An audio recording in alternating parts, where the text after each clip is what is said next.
Tea garden ಎಲ್ಲ explore ಮಾಡಿದ ನಂತರ ನಮಗೆ ತುಂಬಾ ಲೇಟ್ ಆಗಿತ್ತು. ಯಾಕಂತ ಹೇಳಿದರೆ ನಾವು ಈ ಒಂದು ದಿನಕ್ಕೆ ಮಾತ್ರ ಊಟಿಗೆ ಅಂತ ಬಂದದ್ದು. ನಂತರ ಇಲ್ಲಿಂದ ನಾವು ಒಂದು ರೋಸ್ ಗಾರ್ಡನ್ ಅಂತೇಳಿ ಒಂದು ಇತ್ತು, ಸೊ ಅಲ್ಲಿ ಹೋಗುವಂಥ ಪ್ಲ್ಯಾನ್ ಮಾಡಿದ್ದೆವು. ಅದು ಬಂದು ಗೌರ್ಮೆಂಟ್ ರೋಸ್ ಗಾರ್ಡನ್ ಆಯಿತಾ. ನನಗಂತೂ ತುಂಬಾ ಇಷ್ಟ ಆಯಿತು. ರೋಸ್ ಎಲ್ಲ ತುಂಬಾ ಚೆನ್ನಾಗಿರುತ್ತಲ್ಲ, ತುಂಬಾ ಚೆನ್ನಾಗಿರೋಂಥ ಪಿಕ್ಕೆಲ್ಲ ತೆಗೊಳ್ಬೋದಲ್ಲ, ಹಾಗೆ ನಾವು ಸ್ವಲ್ಪ ಎಕ್ಸ್ಪ್ಲೋರ್ ಮಾಡ್ಬೋದಲ್ಲ ಅಂತ ತಿಳ್ಕೊಂಡೆವು. ಹಾಗೆ ನಾವು ಅಲ್ಲಿ ಹೋದೆವು. ಅಲ್ಲಿ ಹೋಗುವಾಗ ಆ್ಯಕ್ಚುಲಿ ಬಂದು ಒಬ್ಬರಿಗೆ ಅಂದರೆ ಅಡಲ್ಟಿಗೆ 40 ರೂಪೀಸ್ ಚಾರ್ಜ್ ಮಾಡ್ತಾರೆ ಆಯಿತಾ.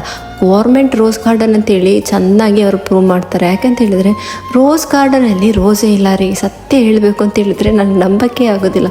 ರೋಸ್ ಗಾರ್ಡನಲ್ಲಿ ರೋಸ್ ಇಲ್ಲದ ಗಾರ್ಡನ್ಗೆ ಯಾಕೆ ರೋಸ್ ಗಾರ್ಡನ್ ಅಂತ ಇಟ್ಟಿದ್ದಾರೆ ಅಂತ ನಮ್ಗೆ ಗೊತ್ತಿಲ್ಲ. ಸೊ ನಾವು ಹೋದ ಟೈಮಿಂಗ್ ಸರಿಯಿಲ್ಲ ಅಂತ ನಮ್ಗೆ ಗೊತ್ತಿಲ್ಲ, ಬಟ್ ನಾವು ಹೋಗುವಾಗ ಅಲ್ಲಿ ರೋಸ್ ಇರಲಿಲ್ಲ. ಹಾಗೂ ಹೇಗೂ ನಾವು ನಮ್ಮ ಈ ಒಂದು ಊಟಿಯ ವಿಶೇಷಗಳನ್ನು ನಾವು ಇಲ್ಲಿ ಮುಕ್ತಾಯ ಮಾಡ್ತಿದ್ದೇವೆ. ಯಾಕಂತ ಹೇಳಿದರೆ ಊಟಿಯ ಒಂದು ಪ್ರಯಾಣ ಮುಕ್ತಾಯವಾಯಿತು. ಇನ್ನು ನಾವು ಮೈಸೂರಿಗೆ ಹೋಗ್ತಿದ್ದೇವೆ. ಯಾಕಂದರೆ ನಾವು ಅಲ್ಲಿ ಹೋಟೆಲ್ನ ಬುಕ್ ಮಾಡಿರೋದು ಅಲ್ಲಿ. ಸೊ ಇವತ್ತಿಗೆ ಇಷ್ಟೇ ವಿಡಿಯೋ. ಇನ್ನು ನಾಳೆ ವಿಡಿಯೋಗಳೆಲ್ಲ ಮೈಸೂರು ವಿಶೇಷ ಆಗಿರ್ತದೆ. ಬಾಯ್ ಬಾಯ್.